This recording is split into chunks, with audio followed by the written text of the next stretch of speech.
Hi అండి. Welcome to my vlog. ఈరోజు ఇంట్లోనే పాలకోవా ఎలా చేసేసుకోవాలో చూసేద్దాం.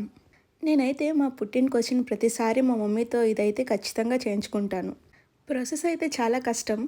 బట్ మన పేరెంట్స్ పిల్లలు ఇంటికొస్తే వాళ్ళకి ఏదో ఒకటి చేసి పెట్టాలి అని చెప్పేసి ఉంటుంది.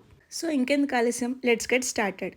ముందుగా అయితే ఒక పెద్ద కడాయిలో 1 or 2 లీటర్స్ పాలు వేసుకుని బాగా మరిగించుకోవాలి. మరిగించడం ఒకటే కాదండోయ్, మొత్తం పాలన్నీ థిక్ పేస్ట్ అయ్యే వరకు మనం కదుపుతూనే ఉండాలి. ఈ తిప్పడమే యాక్చువల్లీ పెద్ద ప్రాసెస్. తర్వాత కాసేపు అయ్యాక షుగర్ కూడా యాడ్ చేసుకోవాలి. మా మమ్మీ అయితే జార్ మూత పాలలో వేసి తిప్పుతుంది. ఎందుకంటే మనం పాలని కింద అంటుకోకుండా చూసుకోవాలి. అలా ఒక 2-3 అవర్స్ తిప్పుతానే ఉండాలి. వన్స్ మనకి థిక్గా ఫామ్ అయ్యాక స్టవ్ ఆఫ్ చేసుకొని తిప్పుతూ చల్లార్చుకోవాలి.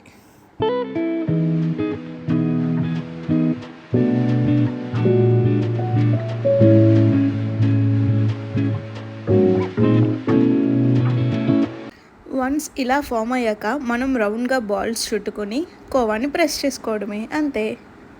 ఎంతో టేస్టీగా ఉండే కోవా రెడీ.